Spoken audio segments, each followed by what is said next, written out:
Hello friends, आज हम discuss करेंगे हृदय की संरचना के बारे में। देखिए, इस लेक्चर में हम पहले तो हृदय की बाह्य संरचना और उसके बाद हृदय की आंतरिक संरचना की चर्चा करेंगे। इसके साथ ही मैं आपको हृदय की बाह्य संरचना और आंतरिक संरचना के अलग अलग डायग्राम्स ड्रॉ करना भी सिखाऊंगा। ये चीज मैं आपको स्टेप बाय स्टेप बताऊंगा कि आपको डायग्राम्स किस तरह से ड्रॉ करने हैं। एक एक पार्ट अपन सीखेंगे। ये आज का जो वीडियो है काफी इंटरेस्टिंग होने वाला है, इसे लास्ट तक देखिए। तो चलिए स्टार्ट करते हैं। पहले हम हृदय की बाह्य संरचना की चर्चा करते हैं। देखिए, हृदय की लोकेशन क्या होती है, पोजीशन क्या होती है। जनरली हम देखते हैं कि कई लोग बताते हैं कि हृदय हमारे लेफ्ट साइड में होता है। एक्चुअल में एग्जैक्टली ऐसा नहीं है कि पूरी तरह से लेफ्ट साइड में होता है, थोड़ा सा लेफ्ट साइड में टिल्टेड होता है। होता वैसे हमारे दोनों जो लंग्स होते हैं उनके बीच में होता है। दोनों जो फेफड़े होते हैं उनके बीच की जो गुहा होती है उसके वहां पर हृदय पाया जाता है, जो हमारी मुट्ठी के बराबर आकृति का होता है। तो यहाँ पर जो हृदय होता है ये नीचे से डायफ्राम, पीछे हमारी ग्रसनी होती है इसके, और आगे की तरफ स्टर्नम पाई जाती है। दोनों तरफ इसके लंग्स या फेफड़े होते हैं। हृदय जो होता है ये पेरिकार्डियम या हृदयावर्णी आवरण से घिरा हुआ होता है। जो पेरिकार्डियम होती है ये एक दोहरा आवरण होता है। पेरिकार्डियम दो झिल्लियों से बना हुआ आवरण है, जिसका जो बाहरी स्तर होता है, बाहरी आवरण होता है, ये तंतुमय स्तर कहलाता है, और आंतरिक आवरण उपकला स्तर कहलाता है। दोनों हृदयावर्णी आवरणों के बीच में एक तरल पदार्थ भरा हुआ रहता है यहाँ पर, जिसे हम पेरिकार्डियल फ्लूइड कहते हैं, हृदयावर्णी तरल कहते हैं। ये तरल हृदय की विभिन्न प्रकार के झटकों या आघातों से सुरक्षा करने का कार्य करता है। तो ये जो हृदयावर्णी तरल है, पेरिकार्डियल फ्लूइड है, ये भी काफी इंपॉर्टेंट होता है।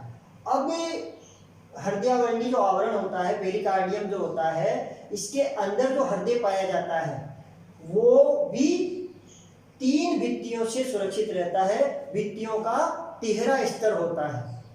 तो ये जो तिहरा स्तर होता है इसमें 3 भित्तियां होती है। सबसे बाहर इसके एपिकार्डियम होती है। देखिए, ये जो मैंने बनाई है ये इसकी एपिकार्डियम है। जो एपिकार्डियम होती है ये तंतुमय ऊतक की बनी हुई होती है। इसके अंदर की तरफ हृदय का सबसे मोटा आवरण मायोकार्डियम होता है। मायोकार्डियम जो होता है ये हृदयी पेशियों का बना हुआ स्तर होता है। हृदय की भित्ति का जो बीच वाला स्तर है, जिसे हम मायोकार्डियम कहते हैं, ये हृदय पेशियों का बना हुआ होता है, जो कि सबसे मोटा स्तर होता है। और हृदय में जो संकुचन वाली क्रिया होती है, पंपिंग वाली क्रिया होती है, उसके लिए मायोकार्डियम ही रिस्पॉन्सिबल होता है। सबसे अंदर एंडोकार्डियम स्तर होता है, जो उपकला ऊतक का बना हुआ होता है। अब इसके बाद हम हृदय का डायग्राम बनाना सीखेंगे। देखिए, हृदय की जो बाह्य संरचना, पहले अपन बाह्य संरचना का डायग्राम बनाएंगे, इसके बाद हम हृदय की आंतरिक संरचना का डायग्राम बनाएंगे। तो बाह्य संरचना का डायग्राम बनाने के लिए अपने को किस तरह से स्टेप्स फॉलो करने हैं। देखिए, डायग्राम बनाने के लिए आप सबसे पहले तो दाएं आलेंद्र को ड्रॉ कीजिए। दाएं आलेंद्र को ड्रॉ करने के लिए आप इस तरह से स्टार्ट कीजिए, यहां से इस तरह से ये यहां तक इसको खींच लीजिए।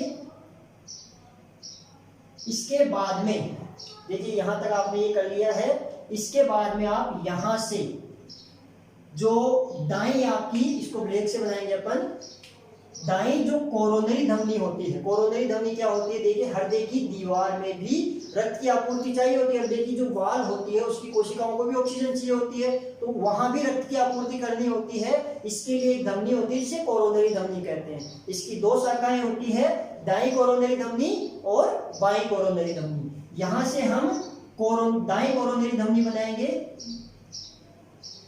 यहां तक। ये इसकी ब्रांचेज है।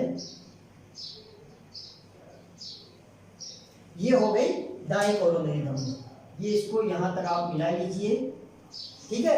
अब इसके बाद अपन, ये हो गया दायां आलेंद्र, ये यहां इसको हम थोड़ा सा इस तरह से कर देते हैं ताकि ये डिफरेंशिएट किया जा सके। ये हो गया दायां अलिंद। अब हम यहाँ से नीलियों को ड्रा करना शुरू करेंगे।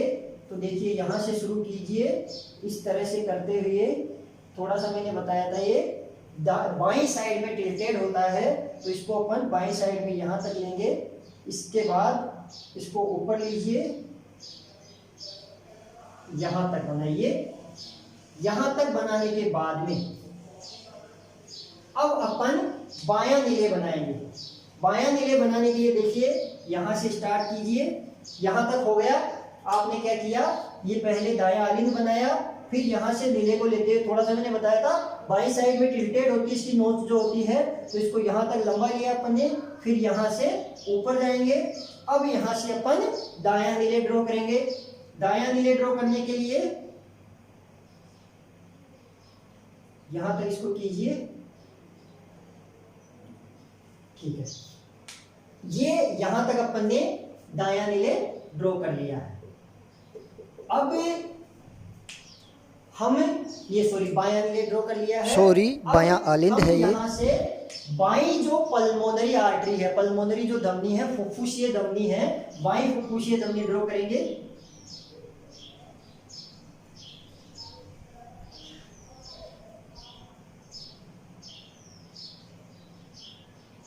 ये हो गई बाईं फुफ्फुसीय धमनी। इसको यहां से मिला दीजिए, ठीक है। ये हो गया बायां नीले, और हमने इसके बाद में ड्रॉ कर ली है बाईं फुफ्फुसीय धमनी, ठीक है। अब इसके बाद में जो ग्रीवा देहिक चाप होता है, जो हमारे ग्रीवा और देह भाग में रक्त का संचार करता है, धमनियों का जो चाप होता है, उसको हम ड्रॉ करेंगे। तो उसके लिए देखिए यहाँ से जो अपन ने बाईं फुफ्फुसीय धमनी बनाई है, यहाँ से अपन स्टार्ट करेंगे। इसको यहाँ से स्टार्ट करके इसको यहाँ से लेते हुए यहाँ तक इस तरह से बनाएंगे।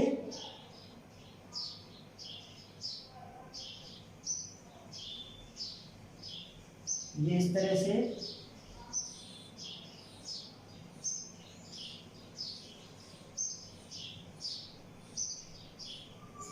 और फिर इसको यहां पर मिला दीजिए, ठीक है। ये हो गया आपका ग्रीवा देहिक चाप। अब देखिए इसके बाद में ग्रीवा देहिक चाप आपका कंप्लीट है। इसके बाद में हम क्या करेंगे, नीचे की तरफ आ जाइए आप। यहां सबसे पहले महाधमनी ड्रॉ करेंगे।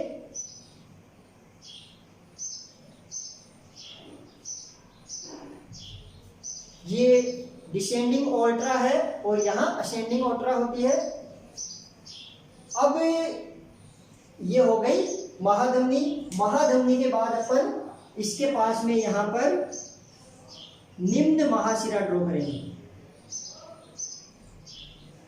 और यहाँ पर हम ऊर्ध्व महाशिरा बनाएंगे।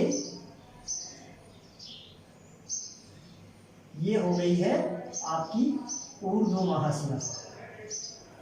देखिए दोनों महाशिराएं हो गई है, ऊर्ध्व महाशिरा हो गई है, निम्न महाशिरा हो गई है। इसके बाद में यहाँ पर अपन ये यहाँ पर देखिए बाईं पल्मोनरी आर्टरी थी। पल्मोनरी जो धमनी होती है यहाँ से निकलती है और दो शाखाओं में बढ़ती है। एक इधर जाती है बाईं पल्मोनरी धमनी, और इसी की ब्रांच यहाँ से जो निकल रही है इसके अंदर से, ये जो ग्रीवा देहिक चाप है इसके पीछे से यहाँ से निकल रही है, तो ये इसकी दाईं शाखा हो जाएगी। तो ये हो गई आपकी दाईं पल्मोनरी धमनी, ठीक है। यहाँ पर ग्रीवा देहिक चाप और पल्मोनरी धमनी एक दूसरे को क्रॉस करती है, ठीक है। इस जगह जहां से क्रॉस करती है एक लिगामेंट इनको जोड़े रखता है। इस लिगामेंट को हम लिगामेंट आर्टेरियोसम कहते हैं। इस लिगामेंट को क्या कहा जाता है, लिगामेंट आर्टेरियोसम।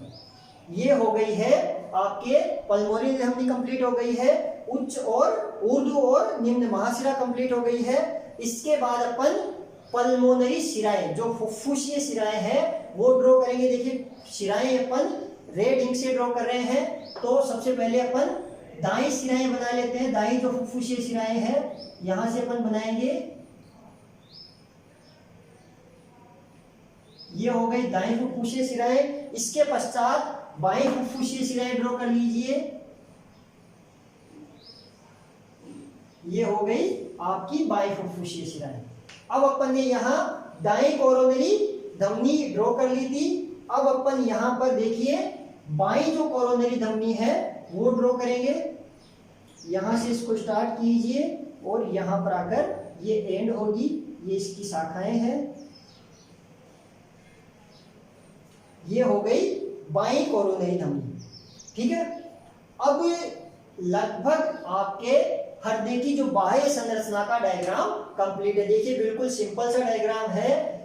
कुछ स्टेप्स में आप इसको कंप्लीट कर सकते हैं। मैंने आप पहले बनाया, आपने ये दायां आलिंद बनाया, इसके बाद यहां से नीले बना दिए, फिर बायां आलिंद बनाया, फिर पल्मोनरी धमनी बनाई। ठीक है, दाईं पल्मोनरी धमनी, फिर ग्रीवादेहिक चाप बना दिया आपने। ग्रीवादेहिक चाप के बाद में आपने शिराएं और ये महाधमनी ड्रॉ की। इसके बाद में दाईं पल्मोनरी धमनी आपने ड्रॉ की, फिर पल्मोनरी शिराएं बनाई, कोरोनरी धमनी बनाई और आपका हृदय का डायग्राम कंप्लीट है। अब हम इसको नामांकित कर लेते हैं। कर ली है। तो देखिए हम बाह्य संरचना के बारे में चर्चा कर रहे थे। मैंने आपको हृदय की भित्ति की संरचना बता दी थी। 3 स्तरीय भित्ति होती है। देखिए हृदय की जो भित्ति होती है इसमें संयोजी ऊतक और रक्त केशिकाएं पाई जाती है, लेकिन तंत्रिका तंतुओं का अभाव होता है। केवल स्वायत्त तंत्रिका तंत्र की कुछ तंत्रिकाएं ही हृदय की भित्ति में प्रवेश करती है। हृदय जो मानव का हृदय होता है, स्तनधारियों का जो हृदय होता है वो 4 कक्षों में विभाजित होता है। 4 चेम्बर्ड होता है। 4 चेम्बर कौन कौन से होते हैं? दायां आलिंद, बायां आलिंद, दायां नीले और बायां नीले। देखिए बाहर से देखने पर मोटे रूप से जो बायां नीले होता है उससे महाधमनी निकलती है, जबकि जो दायां नीले होता है उससे पल्मोनरी धमनियां निकलती है। जबकि जो दायां आलिंद होता है उसमें अग्र या ऊर्ध्व और पश्च या निम्न महाशिरा प्रवेश करती है। जबकि जो बायां आलिंद होता है उसमें पल्मोनरी शिराएं प्रवेश करती है। यहाँ जो दायां नीले है, बायां नीले है सॉरी, बाएं नीले से ग्रीवादेहिक चाप भी निकलता है। तो ये सारी संरचनाएं मोटे मोटे रूप से बाहर से देखने पर बाहरी संरचना में हृदय में दिखाई देती है। ये डायग्राम आपने समझ लिया है। अब इसके बाद हम हृदय की आंतरिक संरचना के बारे में चर्चा करेंगे। हमने हृदय की बाह्य संरचना का डायग्राम ड्रॉ करना और उसके स्ट्रक्चर को समझ लिया है। अब हम ये सीखेंगे कि हृदय की आंतरिक संरचना जो होती है, इंटरनल स्ट्रक्चर जो होती है, उसका डायग्राम कैसे ड्रॉ करते हैं और इंटरनल स्ट्रक्चर होती कैसी है, उसमें क्या क्या चीज़ें होती हैं। तो सबसे पहले हम इसका डायग्राम ड्रॉ करना सीखेंगे। देखिए डायग्राम ड्रॉ करने के लिए शुरू आपको कहाँ से करना है, जैसे हमने एक्सटर्नल स्ट्रक्चर जो बाह्य संरचना में किया था वैसे ही हमें दाएं आलिंद से इसको स्टार्ट करना। देखिए अपन स्टार्ट करते हैं। सबसे पहले अपने को इस तरह से बनाना है।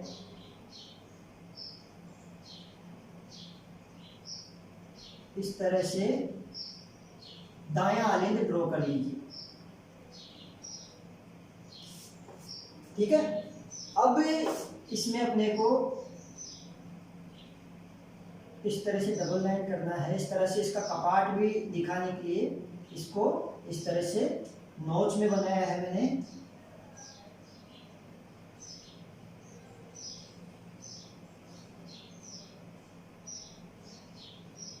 इसको भी इसी तरह से बनाएंगे। ये तो हो गया आपका दायां आलिंद। अब आप यहां से स्टार्ट कीजिए और नीले बनाना शुरू कर दीजिए।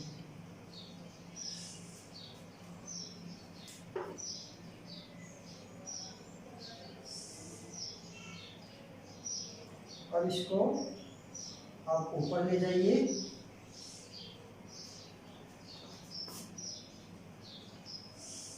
इसको आपको लगभग ये जो दाया आगे आपने बनाया था इसके अपर लेवल के बराबर आपको यहाँ लेकर जाना है, यहाँ तक इसको ले जाइए। ठीक है, अब देखिए यहाँ तक आपने ड्रॉ कर लिया है, सिंपल सा प्रोसेस है। इसके बाद अपन जो पल्मोनरी आर्टरी होती है, फुफ्फुसीय धमनी होती है, वो ड्रॉ करेंगे। यहाँ अपन ये ध्यान देंगे, रेड इंक से धमनियां ड्रॉ करेंगे और ब्लैक इंक से यहाँ जो शिराएं हैं वो ड्रॉ करेंगे। तो पल्मोनरी आर्टरी ड्रॉ करने के लिए अपन यहाँ से स्टार्ट करते हैं। देखिए यहाँ से लेते हैं,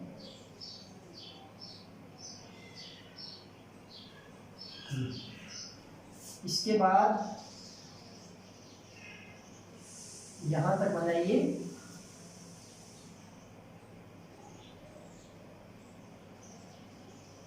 ये आपकी हो गई दाईं पल्मोनरी धमनी। यहां पर इसमें त्रिवलन कपाट पाए जाते हैं, सॉरी अर्धचंद्राकार कपाट पाए जाते हैं। अब देखिए इसको कंप्लीट करने से पहले अपन क्या करेंगे, जो महाधमनी होती है, ग्रीवादेही चाप वाली जो धमनी होती है उसको ड्रॉ करेंगे। तो इसको आप यहाँ से व्यू बनाएंगे,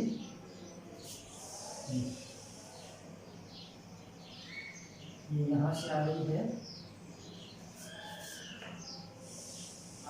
यहाँ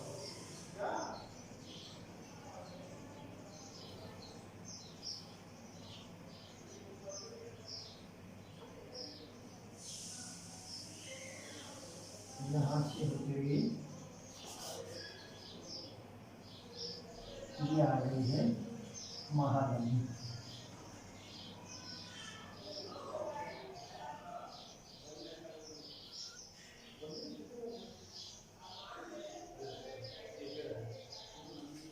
अब जो ये तो बाईं पल्मोनरी धमनी हो गई थी, इसकी जो दाईं शाखा है पल्मोनरी धमनी की, वो अपन यहाँ से ड्रॉ कर देंगे। ये पल्मोनरी धमनी की दाईं शाखा हो गई।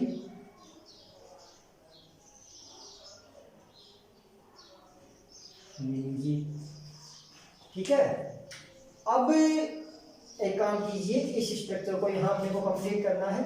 ये आपने बना लिया है, पहले तो ये स्ट्रक्चर बनाई सिंपल वे में, फिर अपन ने धमनियां बनाई। देखिए सबसे पहले पल्मोनरी धमनी को इनकम्प्लीटली बाईं पल्मोनरी धमनी बनाई, फिर अपन ने ये ग्रीवादेही चाप वाली धमनी बनाई, और फिर अपन ने दाईं पल्मोनरी धमनी बनाई है। इसके बाद इस वाले स्ट्रक्चर को कंप्लीट करना है। यहाँ इसको ले जाइए। अब यहाँ से देखिए जो पल्मोनरी धमनी है ये अपने दाएं नीले में से निकलती है, तो ये दाएं नीले का कंपार्टमेंट अपन यहाँ से बनाएंगे। ये इसका कंपार्टमेंट हो गया, इसको कनेक्ट कर दीजिए और इसको यहाँ से कनेक्ट कर दीजिए, ये हो गया। अब यहाँ पर बाएं आलिंग को इसे सेपरेट करेंगे अपन।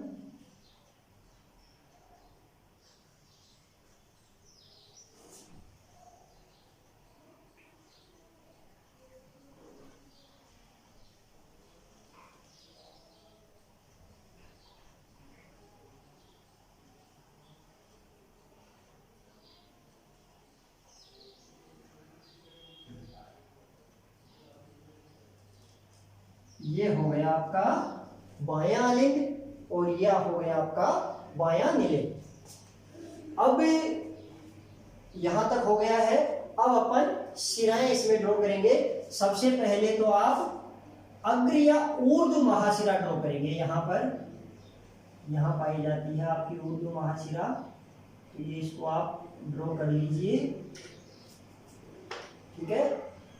अब आप निम्न महाशिरा ड्रॉ करेंगे या पश्च महाशिरा जिसे कहते हैं, ये आपकी हो गई पश्च महाशिरा। अब आप फुफ्फुसीय शिराएं बनाएंगे। सबसे पहले ले लीजिए आप बाईं फुफ्फुसीय शिराएं, ये आपकी बाई फुफ्फुसीय शिराएं हो गई और ये इनके यहाँ छिद्र हो गए। यहाँ पर ऊर्ध्व महाशिरा का जो छिद्र है जिस पर हेवर्शियन कपाट पाया जाता है, और ये पश्च या निम्न महाशिरा का छिद्र है जिस पर यूस्टेकियन कपाट यहाँ पाया जाता है। अब अपन दाई फुफ्फुसीय शिराएं ड्रॉ करते हैं। दाई फुफ्फुसीय शिराएं देखिए,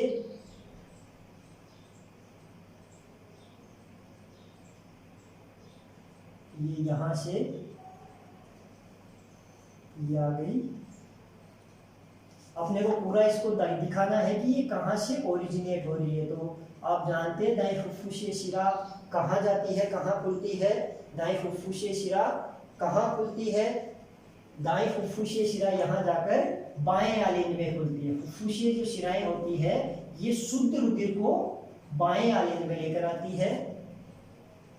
तो ये दाई फुफ्फुसीय शिरा यहाँ से बाएं आलिंद में जा रही है,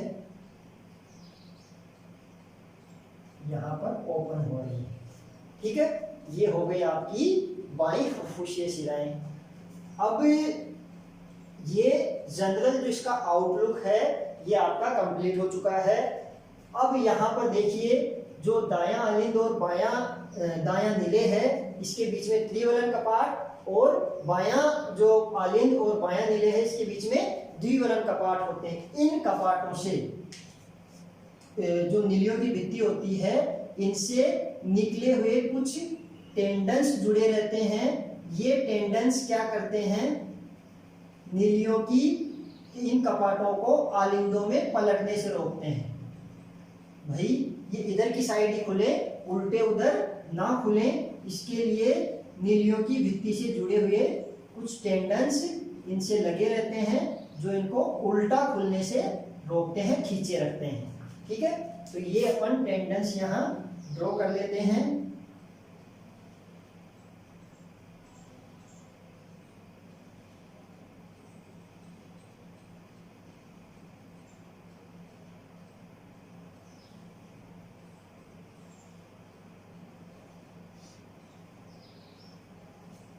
ये अपन ने यहाँ टेंडन्स बना लिए हैं। अब अपन इनकी लेबलिंग या इनका नामांकन कर लेते हैं।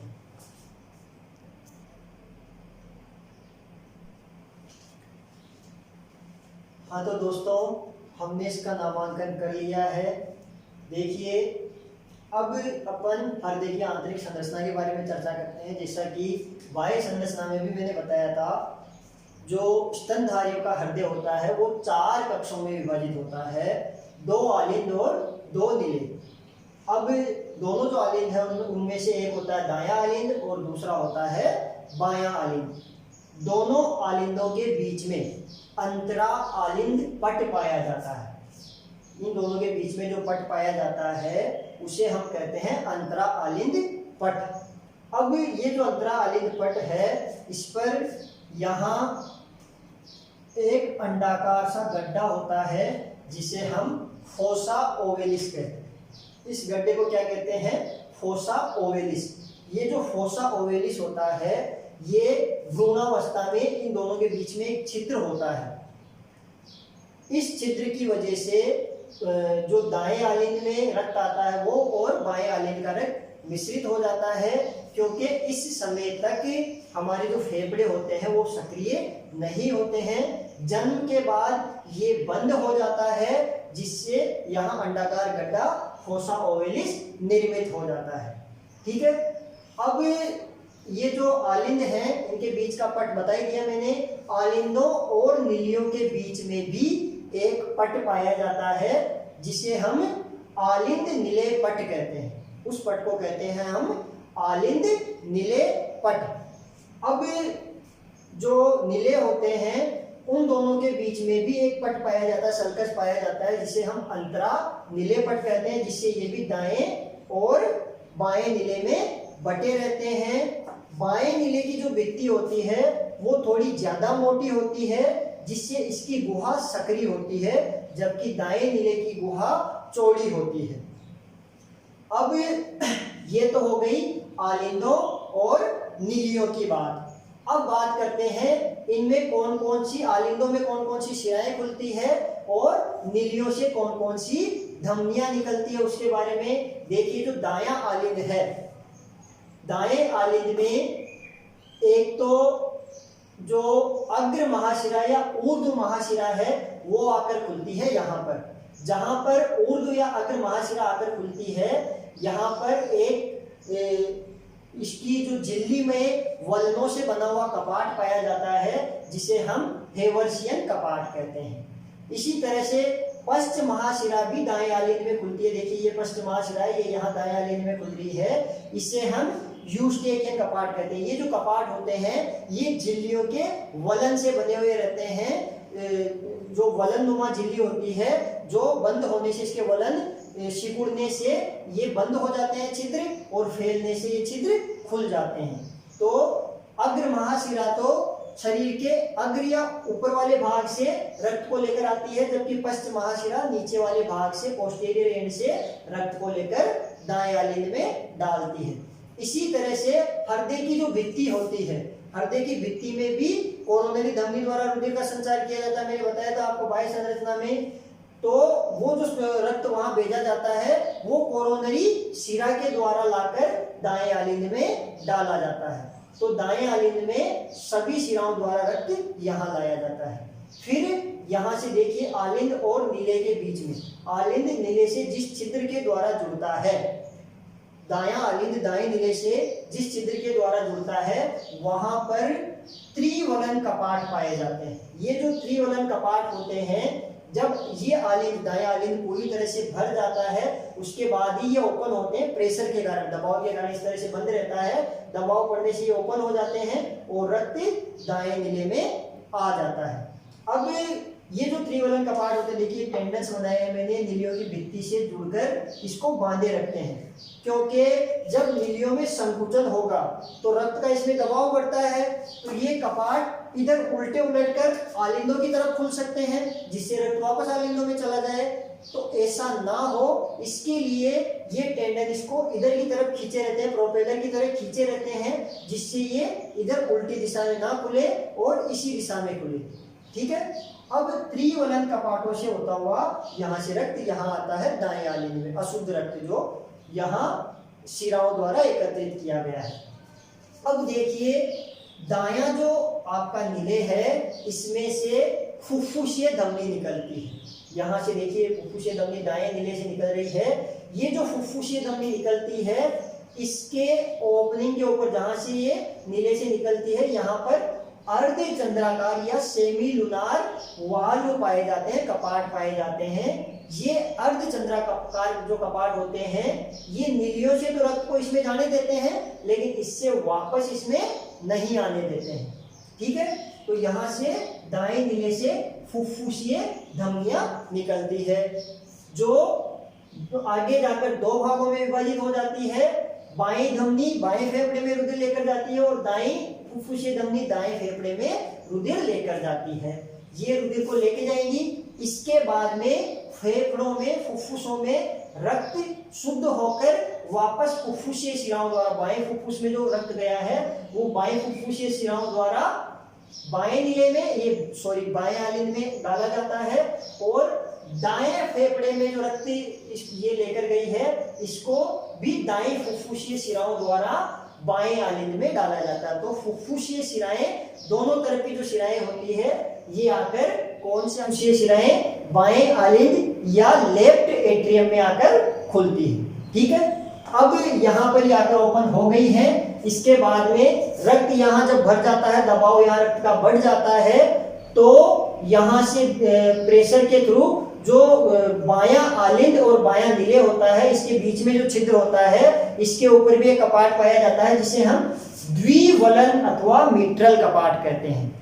बाइकप्सी वाल्व इसे कहते हैं। तो ये द्विवलन जो कपाट होता है ये भी इस प्रेशर से खुल जाता है जिससे रक्त यहाँ से कहाँ आ जाता है, बाएं नीले में।